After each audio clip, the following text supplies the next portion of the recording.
Good evening, everyone. Good to see you all here for this, the last Wednesday during the season of Lent before Holy Week. That's kind of amazing. So a few words. Obviously, if you have your Lenten offering with you, the offering plate is over here to my right. Next week, we will not have Wednesday service, but we will be here for Maundy Thursday, 7 p.m. for our foot washing service. We will be here Good Friday, 7 p.m. for our service of shadows, the Tenebrae service. And we hope to see you all there for that, because really it is a super important part of the Easter season. The 3 days that precede Easter itself, Maundy, Thursday, Good Friday, and Holy Saturday, are called the Triduum, and they are a part of the ancient celebration of Easter. It goes back 2,000 years. So thank you all for being here today. Let us begin with a word of prayer. Father, as we come before you on this evening and we consider what it is that your evangelist, St. Paul, has been doing, what he will continue to do through the scriptures that we'll look through tonight, we pray that his witness continue to inform, inspire, and really serve as the roadmap for the ministry that we ourselves will take on as your disciples here in Shelby and abroad. So bless us with all of this, and most of all, understanding as we come to your scriptures and your history and the stories of your people. We pray this in Christ's name. Amen. So we are here in session 5. We have done 3 fairly traditional evangelical missions. If we'll remember right, the first one was sort of blazing the trail, going where they hadn't gone before, taking the gospel where it had not been yet.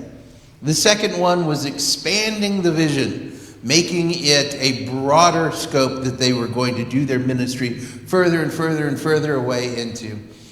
Paul's third mission journey is really a very administrative journey. He's going to check on the churches that he has built, to encourage them in their faith, and to really dig into the theological training and understanding.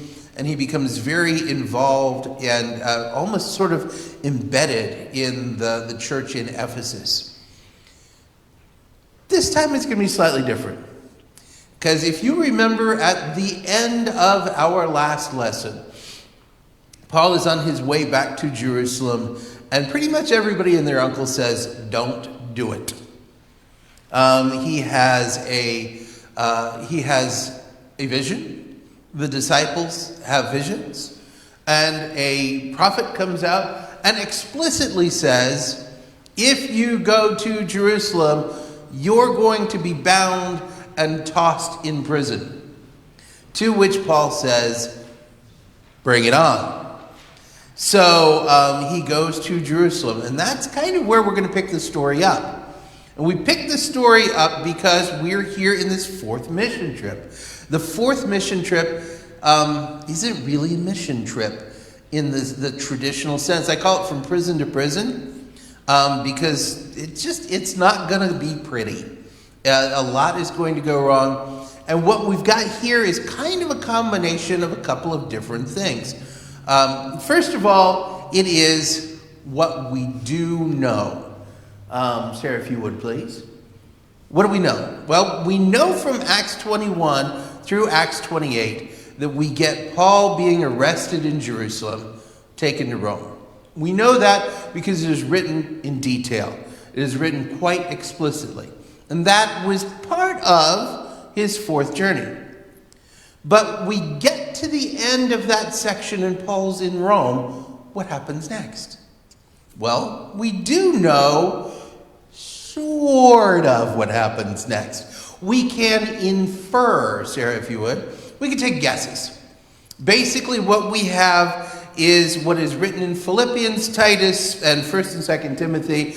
And they're giving us hints because Paul's either talking about what he's planning on doing, or what he's recently done, or and sometimes it's even a little aside that should almost mean nothing.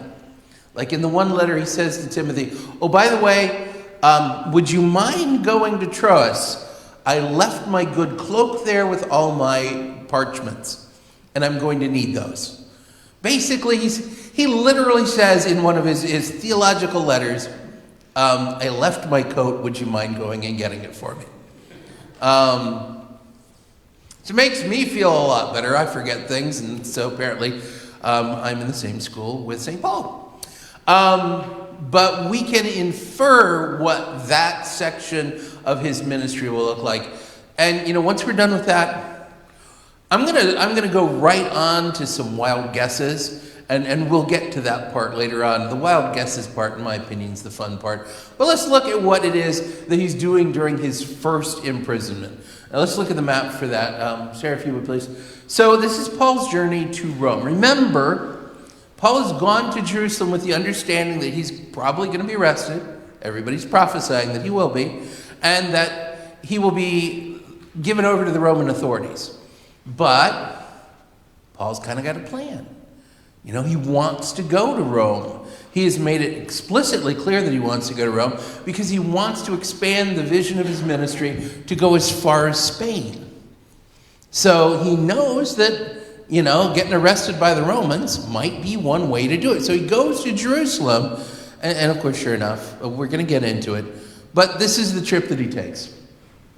He starts... one too many there. Now you got it. He starts off in Jerusalem for reasons. We're going to go to Caesarea. Caesarea, we come over to Myra. Again, remember, that's where St. Nicholas comes from, so that's my favorite part of Myra.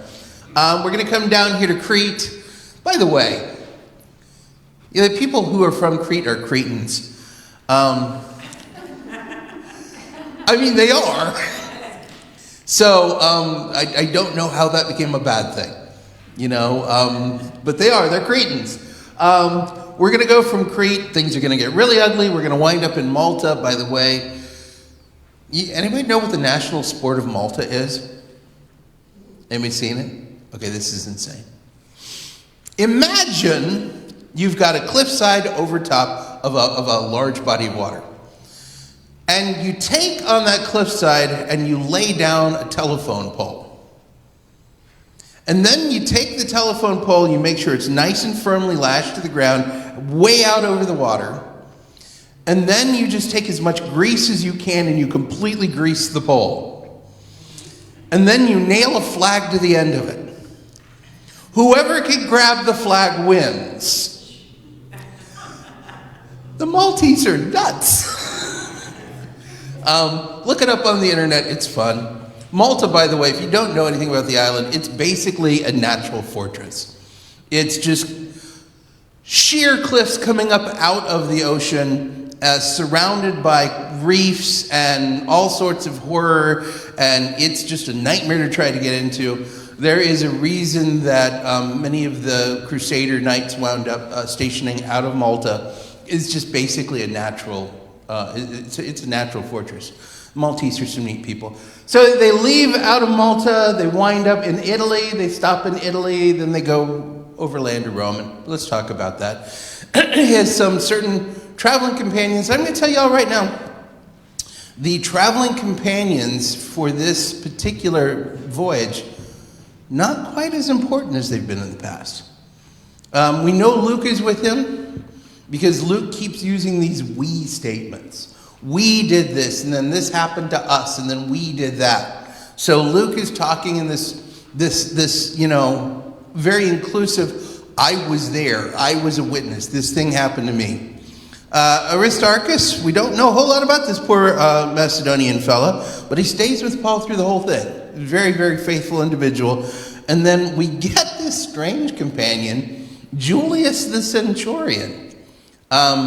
St. Paul is going to be making this trip, theoretically, under duress while being arrested. And his jailer, his captor, the person who's going along with him is a centurion who actually is remarkably nice to him. It's not important to the overall story, but it's nice to remember that not everybody is horrible to him all the way through from the Roman side of things. It's going to be important to remember that later because things are going to get really ugly. But, so they're going to be accompanying Paul because Paul goes to Jerusalem. And when he arrives in Jerusalem, the disciples take him aside. Hey, Paul, you got problems. Word is out that when you were out amongst the Gentiles, that you were telling people to abandon the teachings of Moses, and that you are opposed to God's law. Which Paul was not opposed to God's law. He was simply not wanting to impose certain traditions on the Gentiles. But the disciples take him aside and say, look, you're going to need to smooth things over.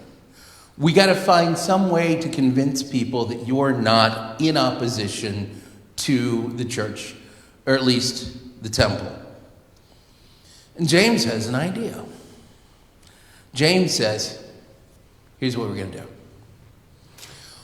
We're going to have you sponsor some people who are doing this really weird and interesting thing. If you would, please, Sarah. So it's called a Nazirite vow. And in Jewish culture, if you wanted to be the superstar, if you wanted to be the person that impressed everybody else, go ahead, Sarah, up to the next one, if you would, please. If you wanted to do something that everybody was like, ooh, he accomplished something, you took a Nazirite vow. Basically what that means is for a predetermined period of time, it could be a year, it could be 6 months, it could be 2 years, you end of your Nazirite vow, you'd make a trip to Jerusalem, the priest would shave your head, they would take your hair and it would be a burnt offering, really smelly, awful burnt offering. I don't know who thought that was a great idea. And you would then walk around with this shaved head. And everyone would be looking at you going, ooh, he did a vow. And so James comes to Paul and is like, look, we've got these 4 guys. They want to complete their Nazirite vow, but they need a sponsor, somebody to pay their way. Would you take them to the temple? Paul goes, well, okay, but I got to do something first. You see, Paul had been traveling in Gentile territory. He had not been in Israel. He was ritually unclean. So he needed 8 days of cleansing within the temple environment to be ritually clean so that he could help these guys fulfill their vow. So Paul goes to the temple with these fellas, and things go horribly wrong. When he's at the temple, one of the days that he's there, somebody accuses him of having brought a Gentile into the temple. Now, they know that he is traveling with somebody who's a Gentile. But Paul did not bring a Gentile into the temple. That was simply a rumor that got started. But let me tell you what, this rumor took off. And suddenly we get a riot, we get people yelling, we get people shouting, we get people throwing things at Paul. The Romans come in, it's this whole nasty, ugly scene. Sarah, if you would, let's get the 21st chapter of Acts, verses 33 through 36. So they come in, and the commander came up and arrested Paul and ordered him to be bound with 2 chains. Then he asked who he was and what he'd done. Some of the crowd shouted one thing, some another. Since the commander could not get to the truth because of the uproar, he ordered Paul to be taken into the barracks. When Paul reached the steps, the violence of the mob was so great, he had to be carried by the soldiers, and the crowd that followed him kept shouting, "Get rid of him!" So Paul, he is being carried up into the barracks. And he says to the commander, do you mind if I address the crowd? And the commander's like, hold on. Do you speak Greek? Paul switches over to Greek. He's like, yeah, I speak Greek. That's no problem. Obviously, the commander doesn't speak Aramaic. And the commander's like, you're not the rebel guy that led like 4,000 like rebel Egyptian troops, are you? He's like, no, that's somebody totally different. I'm just this religious guy. And the commander's like, okay, give it a shot. He addresses the crowd in Aramaic, which is the dialect of Hebrew that they spoke in Jerusalem. And he explains Jesus' life, death, resurrection in the context of the greater story of Israel. And the crowds are still furious. So they take him in to the barracks. Now, the commander now knows that Paul is fluent in Greek, but that's all he knows about him. He knows that he's in trouble with the religious people. But his understanding of who Paul is somewhat limited. But Paul, as usual, he's got an ace up his sleeve. Sarah, if you would. What's the ace up his sleeve? Hold on. Go ahead there, Sarah. Yeah, he's a citizen. He's a Roman citizen. And this carries a lot of weight. He knows what's happening. He knows what's going on. And there's a couple of different ways to read what comes next. You can read this as Paul making a desperate bid to save himself. I don't think that's how it went down. I think Paul goes into the barracks. And again, remember I said that I think this is kind of Paul's plan altogether, is to be in the process of being taken to Rome by the Romans. As a Roman citizen, he's got this great ace up his sleeve. So he goes in as a Jewish prisoner. And the commander's like, let's deal with this Jewish prisoner the way we deal with Jewish prisoners. And that's where things start to go a little wonky. Sarah, if you would. We're here in the 22nd chapter of Acts, verses 23 through 29. As they were shouting and throwing off their cloaks and flinging dust in the air, the commander ordered that Paul be taken into the barracks. He directed that he be flogged and interrogated in order to find out why the people were shouting at him like this. And as they stretched him out to flog him, Paul's like, uno reverse. Paul says to the centurion standing there, hey, crazy question. Is it legal for you to flog a Roman citizen who hasn't even been found guilty? And when the centurion heard this, he went to the commander and reported it. What are we going to do, he asked. The man is a Roman citizen. The commander went to Paul and asked, tell me, are you a Roman citizen? Yes, I am, he answered. Then the commander said, I had to pay a lot for my citizenship. Paul says, but I was born a citizen. Those who were about to interrogate him withdrew immediately. The commander himself was alarmed when he realized that he'd put Paul, a Roman citizen, in chains. So why is this? There's a couple of things happening here. One, under Roman law, it is illegal to flog a Roman. That's for the barbarians. Romans go to court. Romans get a lawyer. Romans have injunctions. Romans bribe judges like normal people. They don't get flogged. And Paul knows this going in. You could be born a Roman citizen. Paul says he was. He was born in Tarsus, a Roman city. If you went into the military, a lot of people in the military were not Roman citizens. Because the military was a means by which you could become a citizen. So if you were in the military and you really distinguished yourself, you might be granted a Roman citizenship. If you climbed high enough in the ranks and you made enough money, maybe you could afford to buy a citizenship. So the commander has bought this expensive citizenship, but that's not true for his troops. His troops are non-Romans. They're Roman army. They're not Roman citizen. So when Paul says, hey, you sure you want to flog a Roman citizen? All these non-Roman citizens suddenly see their citizenship going out the window. And they're like, oh, we don't do that. So the commander's like, I don't know what you're doing. We'll just turn this guy back over to his people. Then it's their problem. So now we're going to have a little true crime. Sarah, if you would. I love this. True crime time. So Paul is now on house arrest. And he is going to be taken to the Sanhedrin to face charges. And a group of folks within the Sanhedrin form a murder plot. 40 people. 40 people take a vow to murder Paul.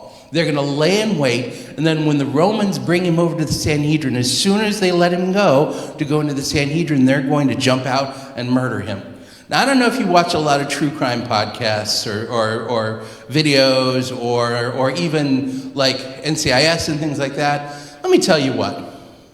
If you want to keep a secret, 40 is not the number to have.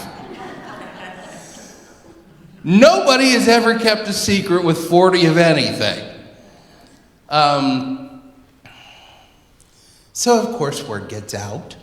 And one of the people that hears what's going on comes back to Paul and says, "Hey, Paul, there is a secret plot afoot to murder you. This is what's going to happen. You're going to get to the Sanhedrin. They got 40 guys. They're going to jump out with knives. They're going to stab you. You're going to die." And Paul goes to the commander and goes, "Hey, are you planning on letting a Roman citizen get murdered?" And the commander's like, "No." And he's like, "Well, that's what's going to happen tomorrow because there's this plot." And he reports the whole thing. And the commander's like, "I don't want any part of this." So he's like, "To heck with you, people are crazy. I'm getting you out of the city." And he basically sends Paul, if you would please, with, Sarah, thank you. He basically sends Paul with a small army. He's like, just get a bunch of armed guys, cavalry, infantry, commanders, tanks, I don't know, what do we have? Get him out of the city, and we're going to take him north to Caesarea. And they take him to Caesarea, which is where Herod's palace is. It's on the coast, and it's this beautiful Roman port town. And Paul is there, and the governor is there, and the commander writes this really nice, like it's a form letter. If you look in the book of Acts, it just looks like any business letter that we would have today. To Felix, from the commander, regarding Paul the prisoner, here's the situation, and he's a citizen, and they say he did this, and now, best wishes, thank you very much, Commander, blah, blah, blah. P.S., he's your problem now. Okay, he doesn't write that part, but it's implied. So he sends him to Felix, who is the governor. Felix hears Paul's explanation. Paul gives him the whole spiel. He says there was this is the history of Israel, this is Jesus, this is how Jesus fulfilled the history of Israel, this is what has happened after he was resurrected from the dead, and this is why they don't like me. And Felix is like, that's all really interesting. Tell you what, we're just going to keep you around for a little while, and I'm going to think about this. I'm going to think about this really hard. I'm going to think about this really, really, really hard. And if you put some coins in my hand, I might think about it quickly. By the way, Felix means lucky. And he did not get lucky. Because Paul's like, no, I'm good. He's like, I'm safe here. No one wants to kill me. I'm fine. And Felix is like, let's just wait this guy out. Sooner or later, he's going to offer me a bribe. Paul doesn't. In fact, he waits so long, Felix gets replaced. And then we get Festus. I love Festus. I don't know who looks at the name Festus and goes, let's name our kids Festus. Unless you're a character in a Western. If you know, you know. But the person who gets elected is Festus, and Festus becomes the governor, and the empire sends Festus in. And Festus is wanting to make the local population happy. He just wants to start off his administration with a happy crowd. So he's like, okay, let's hear this Paul guy out, and then we'll sentence him. And he hears, again, Paul goes through the whole thing for Festus. And Festus actually knows Judaism, knows Christianity, knows the way, as it was called at the time. And he hears what Paul says, and he's thinking to himself, I'm not sure that this actually qualifies for anything. And then Paul says the magic words, I want to speak with my attorney. No, he doesn't say that. That's what we would say today. You know, if you're in trouble with the police, and they want to ask you a question, you can say, I won't answer any questions without my attorney present. And guess what? They can't ask you any more questions. Well, Paul says, I want to appeal my case to Caesar. As a Roman citizen, that's his right. And not only is it his right, Festus no longer can sentence Paul, because Paul's appealed to Caesar. By the way, Festus means joyous or celebratory. I mean, it sounds like something nasty, you know? Went to the doctor, I have Festus. But it just means joyous and happy. Festival is where it comes from, that word. So at some point, Herod Agrippa comes to visit Festus, and Festus is like, hey, I got this crazy Christian guy. You know this Jewish stuff better than I do. Would you listen to him? And Paul comes and he does his spiel for Agrippa. And he's like, you know the scriptures. You're Jewish. And Agrippa is like, yeah, slow your roll there, bud. You're not going to convert me in 30 seconds. But Agrippa takes Festus aside and is like, look, you don't have a case. Honestly, if he had not said that he wants to appeal his case to Caesar, you'd just have to cut him loose. There's nothing here that we can charge him with. As a Roman citizen, if you want to execute a Roman citizen, they have to be guilty of treason. I don't know why other crimes don't come with the death penalty in Rome, because the Romans were not kind. But, you had to be a treasonist as a Roman citizen for them to. So Festus does what any smart politician does. He passes the buck. He's like, okay, Centurion Jules, take this guy to Rome. And so they weren't about to go and charter a ship for themselves, because that's crazy. So there's this cargo ship out of Alexandria full of grain, and it's going to Rome. And they're like, good enough. You can just sleep on the deck wherever, and it'll get you to Rome. So they get on this ship. And I think the ship went a little bit like this. Sarah, if you would. Yep, that's it. If you know the song Salute John B., which the Beach Boys made famous, but it's actually the cultural gem of Nassau, which is in the Bahamas. Which, if you've ever heard the song, I don't know why anyone would hold that up as their national treasure. That's come sail in Nassau, horrible things happen. But it's the worst trip he's ever been on, because they go out, they're in the ocean, they're making this trip. They stop by this lovely location called Fair Harbor. Yeah, Fair Harbor sounds like a fun spot to stop. And they're there in Fair Harbor, and they are on their way, leaving Fair Harbor, and Paul's like, isn't it almost winter? Shouldn't we take a few months, just take a breath? We don't have to go to Rome right away. I think the weather is it's like one of those moments where you kind of go, does that look like a storm to you? And the Alexandrians are like, look, we've got a ship full of grain. It is not waiting until the weather gets better. We are going now. And Paul's like, that's a really bad idea. They get out there, they're in the ocean, and of course they're struck by 14 days worth of hurricane winds. And they throw all the grain overboard, they throw all the ballast overboard, they throw all of the actual tack overboard at some point. They're like, to heck with it, we don't need sails. Just get everything off the ship. And Paul keeps saying to them, A, I told you so. And B, God has spoken to me, you will not die. none of you will die. You might wish you were dead, but you won't die. The ship is sunk, but you won't die. And they get within sight of land. The wind, the rain, the ship is sinking. They get on, and they finally pull aground, and they have made it to Malta, and no one dies. And they get to Malta, and the Maltese are like, these are some weird people.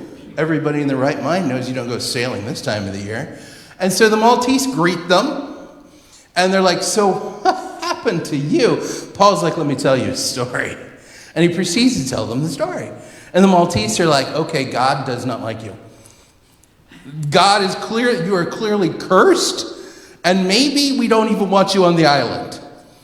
But everybody's wet and miserable, so the Maltese drag a whole bunch of driftwood out, and they make a fire. And as soon as they make a fire, they scare a snake that was in the firewood out. The snake, which is a deadly poisonous snake, slithers out of the wood and immediately bites Paul.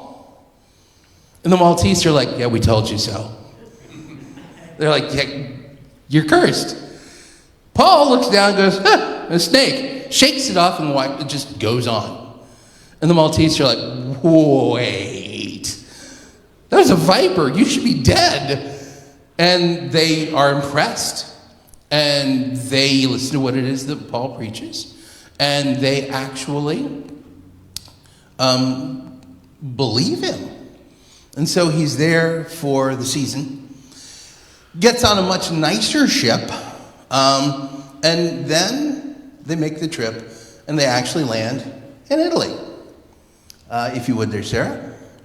They get to Italy, and you know that last time we were talking, Paul wrote his massive letter to the Romans because he wanted to move his ministry to Rome, and so he wanted the folks in Rome to know who he was, and hopefully it would impress them.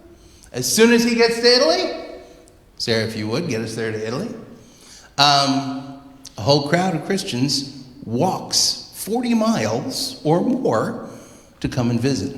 They greet him as he gets off the ship. So now he's in Italy. He's finally made it. And he is just on his way to Rome. He gets to Rome, and there is Emperor Nero.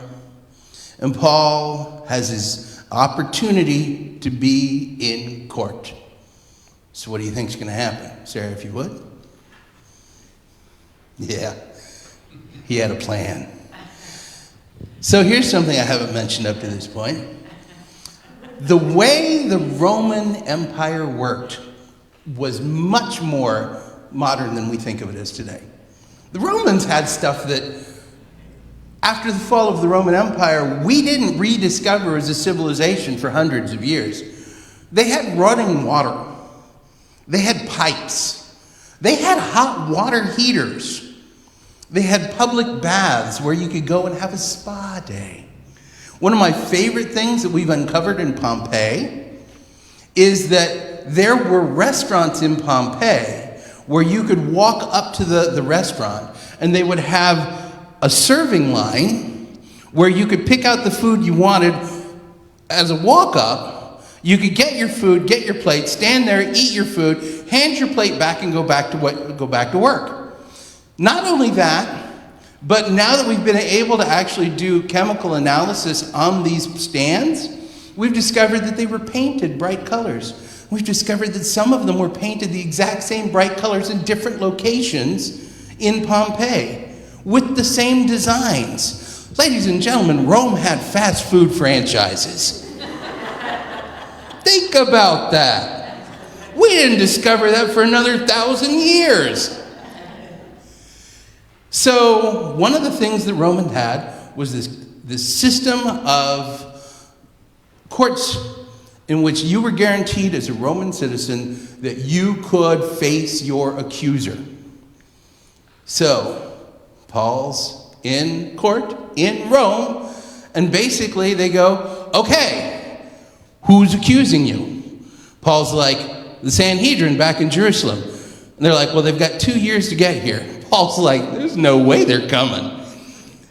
The possibility that a bunch of Pharisees and Sadducees are going to cross the ocean to the least kosher place on the face of the planet and walk into Rome, not just into Rome, but into Caesar's court, just to accuse me.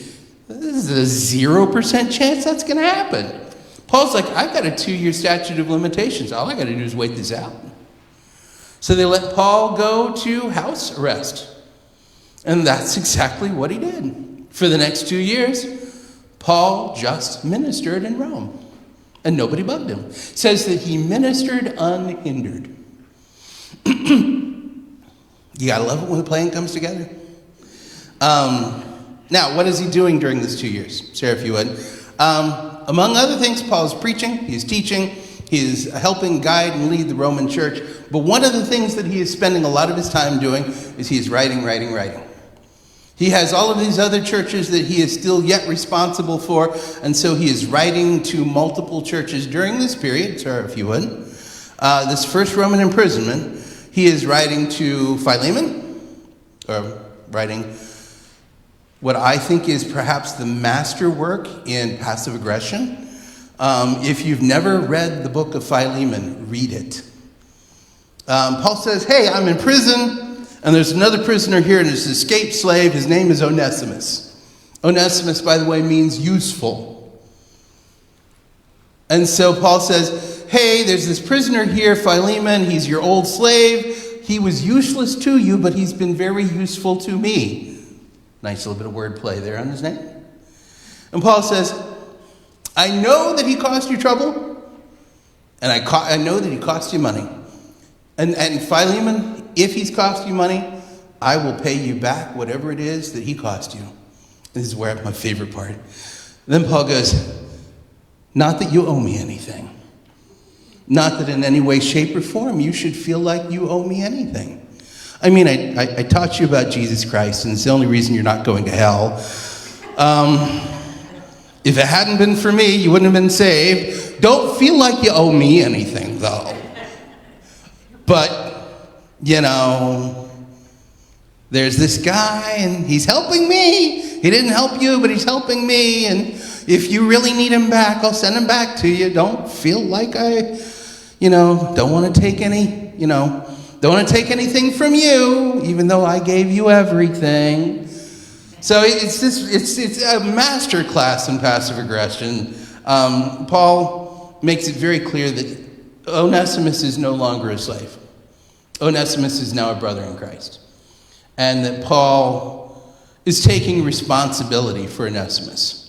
We also get the book to the Colossians, the Ephesians, and the Philippians during this period of time. So Paul is writing. He's 2 years here under house arrest. And his pen and his quill is just going crazy. And he comes to the end of what is functionally a statute of limitations. He's been there 2 years. And so we have Emperor Nero. So what happens next, Sarah, if you would? Nero pardons him.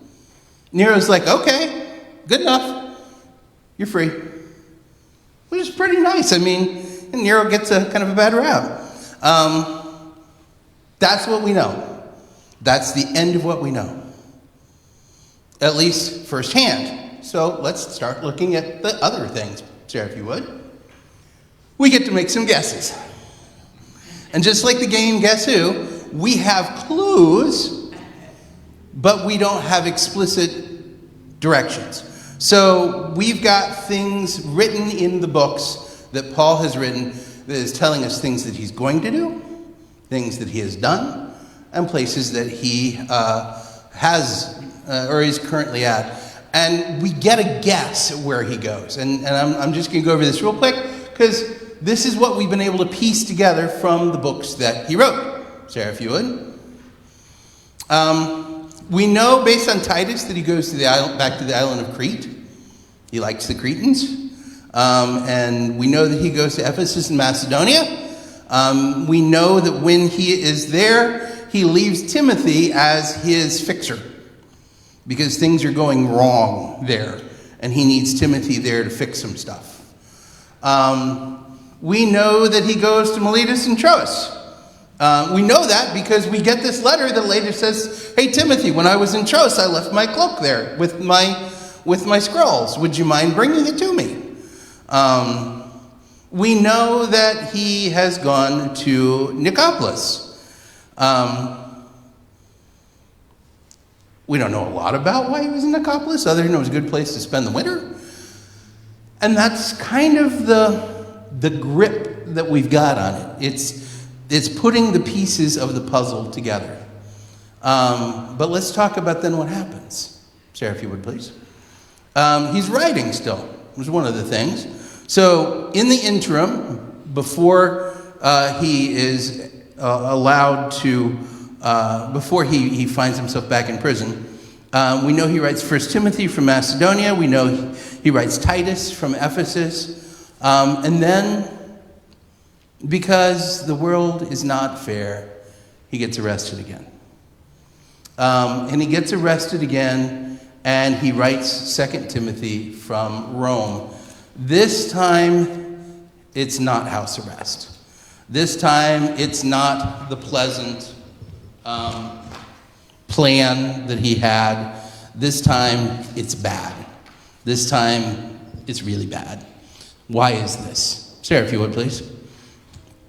Oh, wait, I was wrong. Nero is awful. Nero is horrible. Nero is one of the worst human beings ever. Yes, Nero pardoned him before. Chances are that was just a rubber stamp. He did that for all prisoners. Nero is a horrible, horrible human being. So let's get into how horrible a human being Nero is for a couple of minutes. Sarah, if you would, please. Nero's personal war. At first I was going to say Christianity, but Nero hated everybody. I love how much Nero hated his mother. This tells you pretty much everything you need to know about the guy. He hated his mother. And he had plotted against her time and time again. But he didn't want to act directly against her because she had all this political power. So he did things like he gave her a ship, a lovely yacht to sail around for enjoyment. And he made sure that it had a specific fault in the bow so that once it got out in deep water, it would collapse and fall in half. She survived by grabbing hold of some debris and paddling her way into shore. He tried poisoning her repeatedly, which didn't work because he'd poisoned so many people already that nobody trusted a thing that he would ever be around to eat or drink. My favorite one was he had paid off his mother's contractor to specifically build the ceiling and roof in her bedroom to fall in. And his mother got up, I don't know, go to the bathroom or whatever it was she was doing in the middle of the night, and the ceiling collapsed on her bedroom. And it would have killed her if she'd have been in the bed at the time. Eventually Nero was like, to heck with it, just go stab her. He just had some guys who was like, just go stab her a lot. And the Romans are so dramatic. They come and they're like, we're here to murder you for Nero. And she pulls up her dress and she's like, stab me in my womb because that is where my enemy came from. And I'm like, that is just, first of all, painful. Second of all, unnecessary and so dramatic. So he has his mother murdered. Then Rome burns. Well, there were a lot of things wrong with Rome. Building code was not a thing that existed. Rome burnt because Rome was a tinderbox. It should burn from time to time. But he had to blame somebody. So he blamed us. Said the Christians did. The Christians burnt Rome. And so he decides, you know what? We're going to get rid of the Christians. So he starts arresting us all. And he arrests Paul. And he arrests Peter. And he arrests a whole slew of Christians. He beheads Paul. Because that's how you killed Roman citizens. It was quick and clean and supposedly painless. I doubt that, but, that was the way they saw things. One of the things that even shocked the Romans were like, oh, that's too much.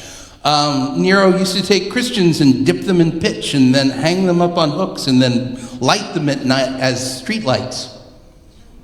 The Romans were like, okay, that's too much. We'll crucify people, sure, but oh my gosh. And they did crucify a lot of us.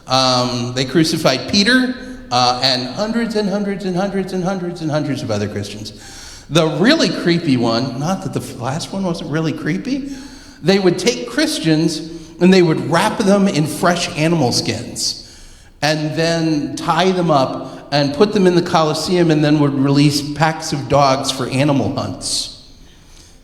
And this is all Nero's doing. Nero's like, I came up with a new way to kill the Christians. And of course, you can very well imagine what's going to happen. Nero is psycho. And everybody suddenly is aware, oh, he's using the Christians as nightlights. That's not right. And they have a rebellion, because that's what happens. Sarah, if you would, please. So they come to take Nero and have him executed. And Nero commits suicide. And his dying words were, what an artist the world is losing. So let me tell you, all the awful things that Nero did. Murdering people, burning people. One of the worst things that Nero used to do to people was make them come to one of his plays. He thought he was an actor. He thought he was a singer. And based on everything written about him, he was absolute garbage. But he thought he was really good. And so his dying words were not my empire or, my accusers or long live Rome. His dying words were basically, and I was such a good actor. And that's it. He was crazy. Now, the Romans go on to continue to, at various points in times. We talked about the Roman persecutions. They were not continuous. They ebbed and flowed. There would be times when it would be safer. There were times when it was really not safe.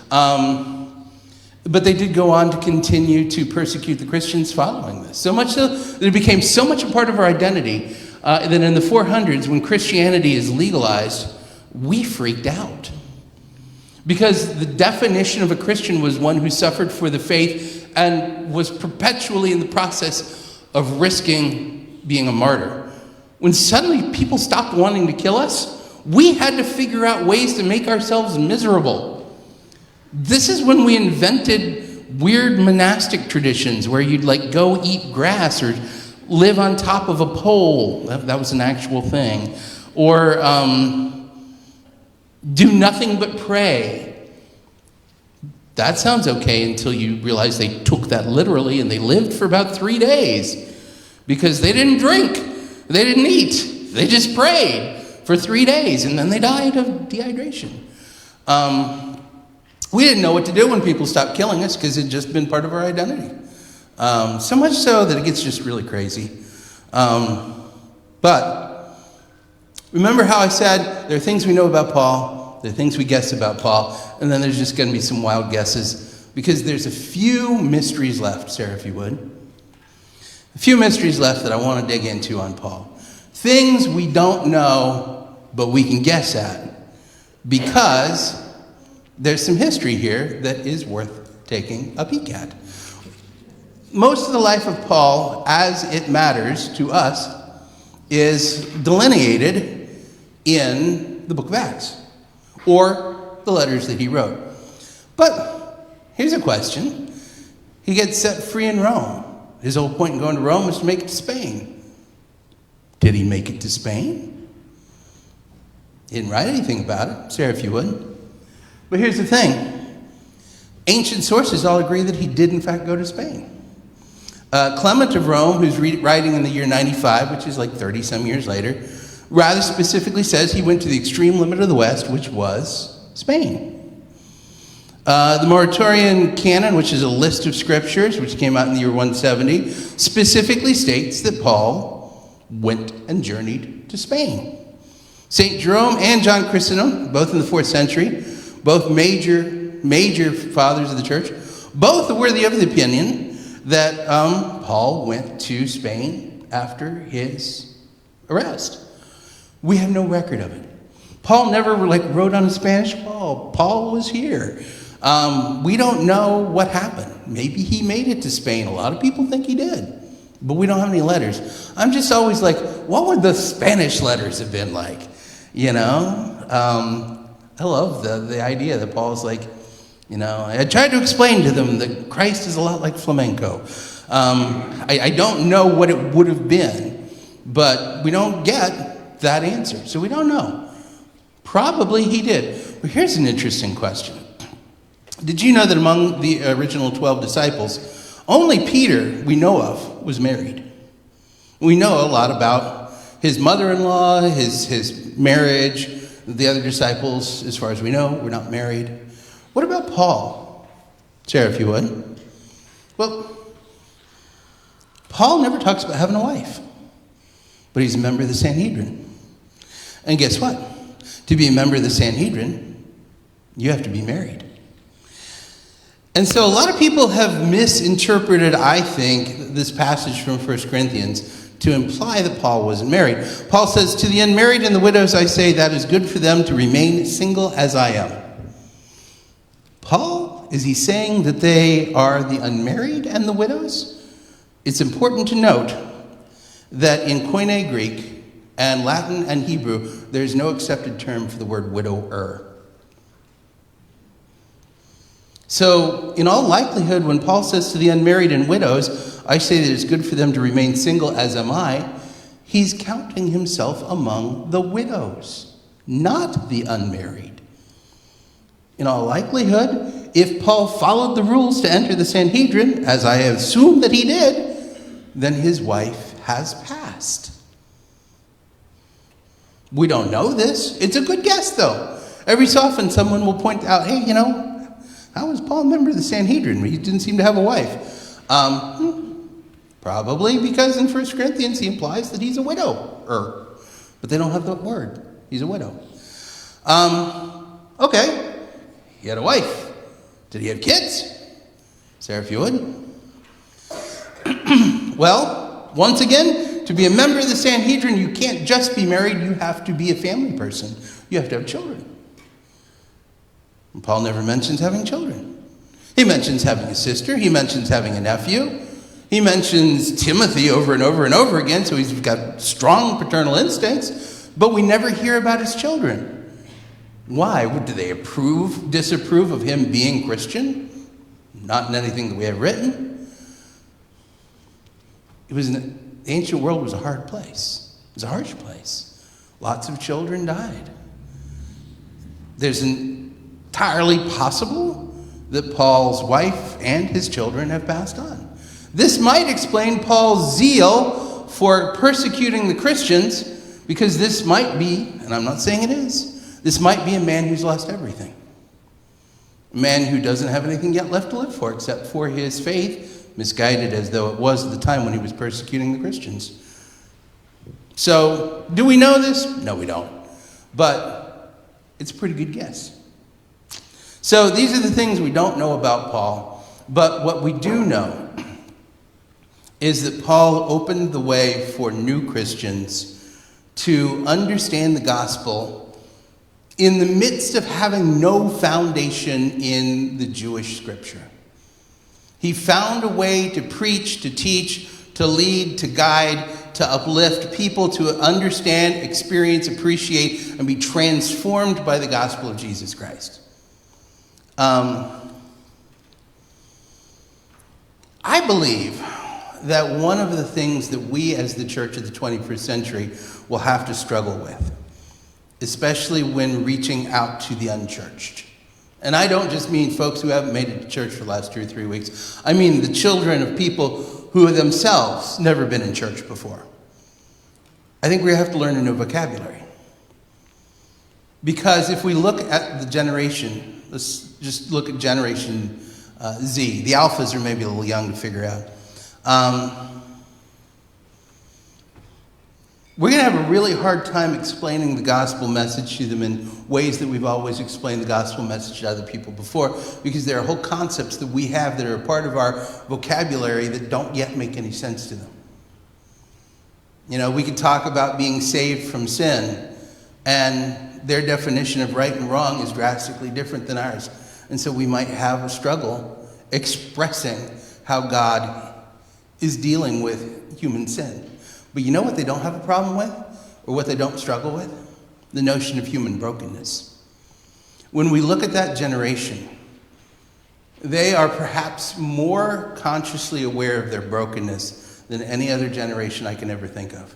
In fact, almost to the point that they obsess about it a little bit. We know that among the youth, the young folks of our world, that is to say the folks in their late teens and early 20s, the rates of depression, anxiety, and suicide, self-harm, you name it, are astronomically high. We know that they are some of the most suffering people. Don't know why, other than they're a generation without God, and humans are built to worship God, and so they're spinning their spiritual wheels. If we're going to reach that generation of people, we might have to learn how to speak Greek. You know, we might have to learn how to speak their language of brokenness, and to express to them that the hope of the gospel that has been our hope, and has been our hope as Christians for 2,000 years, can be their hope. Their hope to overcome brokenness. Because in that, we begin to speak their language. Because if you say, Christ is here to help you overcome your brokenness, they know what you're talking about. Because they feel and experience and understand themselves as broken human beings. Perhaps more so than any generation in the past. And they need to hear the gospel message of Jesus Christ, that he is here to fix the broken. He is here to lift up those who have fallen down. He is here to give hope to the hopeless, light to those who are walking in darkness, and truth to those who are confused. If we're going to be the Paul for the 21st century, we're going to have to leave Jerusalem. We're going to have to go to Caesarea and then as far as Spain, and we're going to have to learn how to speak the language those people speak. And then when we express the truth of the gospel and the hope that comes in it, we're going to have to learn how to speak those words to them. It's one of the reasons that this gospel is so deeply important. I'm going to recommend a weird movie to you. And I'm just going to preface this by saying there's a lot wrong with this movie. Do not let children watch it. There's a lot wrong with this movie. The language is atrocious. The characters are largely unredeemable. The situations and the circumstances are oftentimes absolutely deplorable. And yes, there is a Roman Catholic priest who's portrayed as a horrible, horrible human being. But there's also a representation of the gospel of Jesus Christ in the 21st century that is so on target that I still can't figure out how Hollywood did it without their heads exploding. And again, not a movie for kids. It's called Wake Up Dead Man. It is the latest in the Knives Out trilogy. And in it, it's a murder mystery. And the primary suspect is a Roman Catholic priest who does perhaps what I think one of the finest jobs of expressing the role of not just clergy but Christians in the world that I've come across out of Hollywood, maybe since the 1940s, in which he basically expresses the fact that he's not there as a priest to do anything more to it than express to people the love and the gospel and the forgiveness and the renewal and the new life that comes through Jesus Christ. And that he's not perfect, and that his faith in Christ isn't there to make him feel better about the things that he did wrong, but his faith in Christ is there to remind him that Christ walks with him, strengthens him, loves him, and has given him the grace to be forgiven. And I watched this movie and I'm like, well, okay, take out all the swearing and all the really, really weird sexual innuendo and the murder, and you just focus on the priest, and that's virtually a Christian movie. It's the weirdest thing. The weirdest thing. And again, not a movie for children. But you know what? We need to learn to be a church. And I don't mean First Lutheran, I mean Christianity in the West, that reaches out with the gospel message to people who've not heard it, who've not experienced it, and who feel ignored. There's a musician that I'm fond of. I actually just went to one of her concerts recently. Her name's Alison Hyde. I highly recommend her music for young people. It's not everybody's cup of tea, but it's good if you like. How do you describe it? Rappy poppy Christian laments. It's a weird combination of things. Just go with me on that. And she talks in one of her songs about how disappointed she is that all of her friends are depressed and the church ignores them. How do we reach the broken? How do we reach the Greeks? Paul figured it out. And we will have to. And this is the world that we have been invited to participate in as we look at what it is that Paul has done. We are invited to be the next generation of evangelists that proclaim the gospel of Jesus Christ in a powerful way to the Gentiles who have never encountered it before. So I say to you all, I hope you had a good time studying about Paul. I hope you learned some things, and I hope you will go away and ask yourself, if I'm given the opportunity, how will I proclaim the gospel to the Gentiles and the Greeks? Amen, and thank you all, and I will see you Sunday, and hopefully Monday, Thursday, and Good Friday. God bless, and see y'all later.